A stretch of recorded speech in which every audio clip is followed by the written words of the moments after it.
మీ business ఏదైనా మీ ఊర్లో promotion చేయాలంటే అది సుమన్ టీవీతోనే సాధ్యం. ఇప్పుడే సంప్రదించండి. కాల్ ఎట్లా వచ్చిందండి? అది వాళ్ళు చేస్తున్నారు, నంబర్ తీసుకురు నాకు. అది దాంతో ఏమంటారు, లోన్లు మొత్తం నింపిండు బాబు. ఓకే, ఏం యాప్ అది? నేమ్ చెప్పండి. ఫైనాన్స్. నమస్తే, వెల్కమ్ టు సుమన్ టీవీ. ఉమ్మడి నిజామాబాద్ జిల్లా వ్యాప్తంగా చాలా వరకు కూడా సైబర్ నేరాలు అనేటివి రోజు రోజుకి పెరిగిపోతూ ఉన్నాయి. వెరీ రీసెంట్లీ ఇప్పుడే మనకు ఒక కాల్ రావడం జరిగింది. సో ఒక అధికారి తన ఒక అధికారి అయ్యుండి కూడా ఇవాళ గజ వణికిపోతున్న సిచ్యువేషన్ అయితే ఉంది.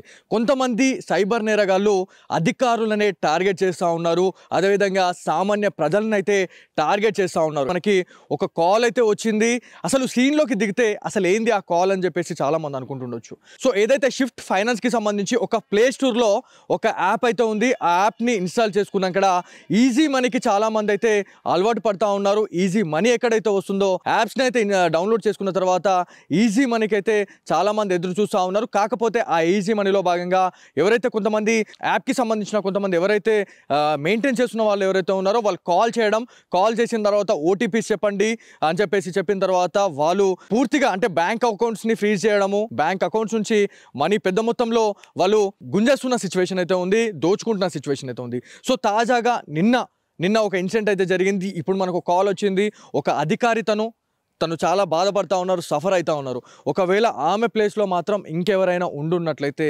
ఖచ్చితంగా తెలుస్తూ ఉంది. సో ఎవరైతే సదరు సైబర్ నేరగాళ్ళు ఎవరైతే ఉన్నారో వాళ్ళ ఫోన్ని హ్యాక్ చేస్తూ ఉన్నారు. ఓటీపీస్ చెప్పిన తర్వాత పూర్తిగా ఆ మొబైల్ అనేది వాళ్ళ హ్యాండ్ఓవర్లోకి వెళ్ళిపోతూ ఉంది. వాళ్ళు ఏం చేస్తూ ఉన్నారు అనేది ప్రతి ఒక్క యాక్టివిటీ, అంటే మనం చేస్తున్న ప్రతి ఒక్క యాక్టివిటీ కూడా అదర్ పర్సన్కి అయితే పూర్తిగా ఇన్ఫర్మేషన్ అనేది పోతుంది అనేది మనకు తెలుస్తూ ఉంది. సో ఎవరైతే నిన్న కేవైసీలో భాగంగా తను ఫైనాన్స్లో అంటే అమౌంట్ మీకు వస్తుంది, సమ్ అమౌంట్ అనేది మీకు వస్తుంది, దానికి కేవైసీ అప్డేట్ చేయాలా అది అని చెప్పేసి అన్న తర్వాత ఆధార్ కార్డు, పాన్ కార్డు దాంట్లో ఫోటో ఏదైతే ఉంటుందో ఆ ఫోటో చూపించిన తర్వాత ఆ ఫోటోని మార్ఫ్ చేసి వీడియో అదేవిధంగా ఫొటోస్ మార్ఫింగ్ చేసేసి చాలా దారుణంగా ఇట్లాంటి చేస్తున్నారు. అదే ఫొటోస్ తీసేసి వాట్సాప్కి షేర్ చేసి ఒకవేళ మీరు అమౌంట్ షేర్ చేయకపోతే ఖచ్చితంగా ఈ ఫొటోస్ అనేవి సోషల్ మీడియాలో వైరల్ చేస్తాం. మీ గ్రూప్లో ఉన్న కాంటాక్ట్ లిస్ట్ ఎవరైతే ఉన్నారో వాళ్ళందరికీ కూడా మేము ఈ వీడియోస్ పెట్టడం, ఈ ఫొటోస్ పెట్టడం చేస్తాం, తర్వాత మీ ఇష్టం అని చెప్పేసి చాలా వరకు భయపెట్టిస్తున్నారు. ఏదైతే సదరు దుండగుడు ఎవరైతే ఉన్నాడో అతను ఒక యూపీకి సంబంధించిన ఒక వ్యక్తిలాగా మనకు కనిపిస్తూ ఉంది. మెయిన్గా సైబర్ నేరాల గురించి మాట్లాడుకుంటే నార్త్ ఇండియాకి సంబంధించిన వాళ్ళే ఇట్లాంటి ఇన్సిడెంట్స్కి పాల్పడుతున్నారు అనేది ఒక పోలీస్ నివేదికలో అయితే తేలడం జరిగింది. సో ఒక అధికారికే ఇట్లాంటి ఇన్సిడెంట్ జరిగిందంటే ఒక్కసారి ఆలోచించండి, సామాన్య ప్రజల పరిస్థితి ఏంటి, సామాన్య ప్రజలని వీళ్ళు ఎట్లా పట్టి పీడిస్తున్నారు అనేది చాలా పెద్ద బిగ్ క్వశ్చన్ మార్క్ ఏర్పడుతూ ఉంది. అతనికి సంబంధించిన షిఫ్ట్ ఫైనాన్స్ యాప్ కావచ్చు, అదేవిధంగా అతను చేసిన ఒక కాల్ ఏదైతే మన ఇండియా నంబర్ కాకుండా సైబర్కి సంబంధించి ఏదైతే కొంతమంది నేరస్తులు ఎవరైతే ఉన్నారో 14 డిజిట్ 16 డిజిట్కి సంబంధించిన నంబర్తోని కాల్ చేసి ట్రాప్ చేసిన తర్వాత చాలా వరకు ఇబ్బందులు పెట్టాలా. సో ఎవరైతే క్యాండిడేట్ ఎవరైతే ఉన్నారో lakh వరకు డిమాండ్ చేస్తూ ఉన్నారు అనేది మనకు ఇన్ఫర్మేషన్ రావడం జరిగింది. సో ఇందులో భాగంగానే మనము ఎవరైతే మనకు కాల్ చేశారో వాళ్ళతో ఒకసారి మాట్లాడడం, అసలు ఏం జరిగింది అనే దానిపైన మనం మాట్లాడాల్సిన అవసరం ఎంతైనా ఉంది. నమస్తే అండి. అది వాడు ఫోన్ చేసి నేనన్నా యాప్ వెయ్యు, అది నీకు డబ్బులు పంపిస్తాను యాప్ వేసిండాడు. పంపించాడు. అసలు యాక్చువల్లీ మీకు కాల్ ఎట్లా వచ్చిందండి? అది వాళ్ళు చేస్తున్నారు, నంబర్ తీసుకురు నాకు. అది దాంతో ఏమంటారు, లోన్లు మొత్తం నింపిండు బాబు. ఓకే, ఏం యాప్ అది? నేమ్ చెప్పండి. ఫైనాన్స్. Shift finance. ఓకే, మీకు ఎప్పుడు వచ్చింది కాల్? ఎప్పుడు వచ్చింది అంటే మీరు వాళ్ళకి చేస్తారా, వాళ్ళు మీకు చేస్తారా?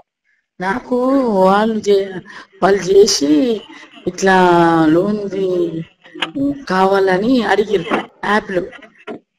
ఓకే, అది నాది ఆధార్ కార్డు, పాన్ కార్డు తోని ఏం చేసారు, నాకు స్కాప్ చేసి అది పెట్టిరు ఫొటోస్. ఈ రోజు ఫోన్ చేసి నేను ఆ కంపెనీ కాదు అట్లా అంటే మళ్ళా డబ్బులు ఇవ్వండి అని ఊట డామినేషన్ చేసి గలీజ్ ఫొటోస్ నేను ఇయ్యాను, మా యాప్ కాదంటే నేను మళ్ళీ అది యాప్ వేయండి నేను ఇస్తాను అని చెప్పింది. వాళ్ళు ఏ నెంబర్ తో చేస్తారు తెలుసా, ఏదో ఫస్ట్ ప్లస్ అని వచ్చింది, ప్లస్ వచ్చి ఒక 16 అంకెల సంఖ్యతోని 11 అంకెల సంఖ్యతో. అది మన ఇండియా నంబర్ కాదా? మీకు కాల్ వచ్చిన నంబర్ ఇండియా నంబర్ కాదా? కాదు. ఓకే, అది ఒక ఫారెన్ నంబర్, ఒక సైబర్ నంబర్ అని చెప్పుకోవచ్చు, అంతేనా? అంతే. అయితే మీకు పంపించాలి ఆ నంబర్. పంపించండి. అండ్ మీకు అంటే ఎట్లాంటి బెదిరింపులు, అంటే వాళ్ళు ఎట్లా భయపెట్టిస్తున్నారు, అంటే మీకు ఏమైనా ఇబ్బంది పెట్టడం జరిగిందా? ఏం చేస్తారంటే నాకు వాళ్ళు ఆ ఫోటో మొత్తం పెట్టి అంతా ఊర్లో మొత్తం పెట్టి అది చూడండి, హనీ ట్రాప్ లాగా టైప్. ఓకే, ఫోక్స్ లాగా పెట్టేసి మీకు చేస్తాము అని చెప్తారు. బ్లాక్ మెయిల్ చేస్తారు. అంటే ఫోటోని మార్క్ చేసి అంటున్నారా మీరు? నాదేం చేసారు, నా ఫోటో తీసుకొని ఆ ఆధార్ కార్డు మీద నా ఫోటో ఉంటుంది కదా, ఆ ఫోటో తీసుకొని గలీజ్ ఫోటో, అది బ్లాక్ ఫోటో దానికి పెట్టి నాకు పంపించారు. ఓకే, నీకు ఫోటో పెట్టిరు అని చెప్పేసి మీరు అంటున్నారు, అంతేనా? అవును, ఆ ఫోటో పెట్టిరు, గలీజ్ ఫోటో పెట్టిరు. అయితే వాళ్ళు ఏం చేస్తారు తెలుసా, ఇట్లా నువ్వు వినకపోతే, నువ్వు డబ్బులు వేయకపోతే నీ కాంటాక్ట్ లో ఎవరెవరు ఉన్నారు వాళ్ళందరికీ ఆ ఫోటో వేసి ఇంకా గలీజ్గా వేసి ఇంకా నేను ఇచ్చేస్తాను అని చెప్తున్నాను. ఓకే, బెదిరిస్తున్నారు వాళ్ళు. కానీ నేను నిన్న సైబర్ క్రైమ్ కి చెప్పి మళ్ళా కాల్ వస్తున్నాయి. ఓకే, సైబర్ క్రైమ్ కి వెళ్ళి మీరు కంప్లైంట్ చేస్తారా మరి? ఇట్లా మాకు బెదిరింపు కాల్స్ వస్తున్నాయి, ఇట్లా క్రియేట్ చేస్తా ఉన్నారు, ఫోటోస్ మార్ఫింగ్ చేస్తున్నారు అని మీరు వాళ్ళతో మాట్లాడడం జరిగిందా మరి? జరిగింది. మళ్ళీ జరిగితే ఏమైందంటే వాళ్ళు తీసుకొని రెస్పాన్స్ ఇచ్చి మొత్తం నా సెల్ నుంచి తీసారు. కానీ వాళ్ళు ఏం చేస్తున్నారు, ఇప్పుడు నాది హ్యాక్ ఓన్లీ నా మొబైల్ నంబర్ తో కాల్ చేస్తున్నారు. ఓకే, అది వాట్సాప్ కి చేస్తున్నారు. నేను కంప్లైంట్ ఇచ్చిన సైబర్ క్రైమ్. మీకు ఎంత డిమాండ్ చేస్తున్నారు? అమౌంట్ డిమాండ్ చేస్తున్నారా? మనీ ఎంత డిమాండ్ చేస్తున్నారు మీకు? అట్లా నాకు డబ్బుల కోసం డిమాండ్ చేస్తున్నారు. డబ్బులు ఏంటి, అదే ఎంత డిమాండ్ చేస్తున్నారు మీకు? అమౌంట్ ₹1,00,000 అట్లా డిమాండ్ చేస్తున్నారు. ఓకే, అది ఎలా ట్రాన్స్ఫర్ చేయమంటున్నారు? ఏదైనా ఫోన్ పే నంబర్ ఏమైనా చెప్పారా, లేకపోతే బ్యాంక్ అకౌంట్ కి ఏమని చెప్పారా, అట్లా ఏమైనా? యూపీఐడితోనే వెళ్ళండి, మీరు ఒక లింక్ ఒత్తండి, ఆ లింక్ తోనే వస్తుంది, అది చెయ్యండి అని చెప్తున్నాను.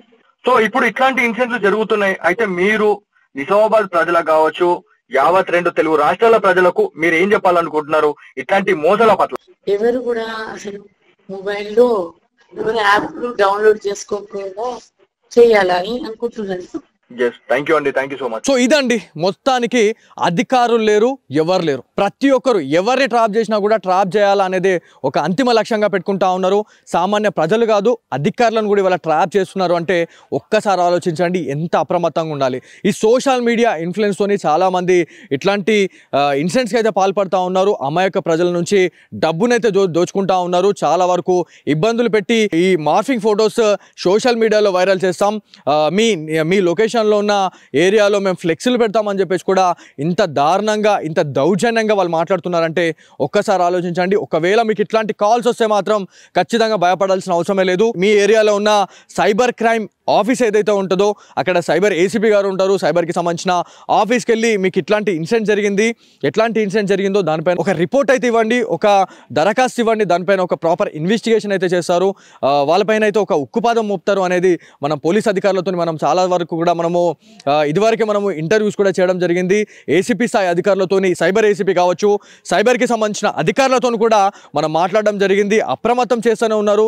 చాలా వరకు కూడా చాలా రద్దీగా ఉన్న ప్రదేశాల్లో సైబర్ నేరాలకు సంబంధించి అవేర్నెస్ కార్యక్రమాలు చేస్తున్నా కూడా ఇట్లాంటి ఇన్సిడెంట్స్ అనేటివి సర్వసాధారణంగా జరగడం అనేది చాలా భయాందోళనకైతే చెందిస్తుంది అనేది మనకు తెలుస్తూ ఉంది. సో ఏదేమైనప్పటికీ ఇట్లాంటి ఇన్సిడెంట్స్ జరిగితే మాత్రం ఖచ్చితంగా డయల్ 100కి కాల్ చేయండి, లేదంటే 931930కి కాల్ చేస్తే డెఫినెట్లీ అట్లాంటి ఇన్సిడెంట్స్ అయితే అరికట్టే అవకాశం ఉంటుందని పోలీస్ అధికారులు చెప్తా ఉన్నారు. సో ఇది వాళ్ళటి Suman TV special story. Camera person కార్తిక్తో బాలు, సుమన్ టీవీ, నిజామాబాద్ నుంచి.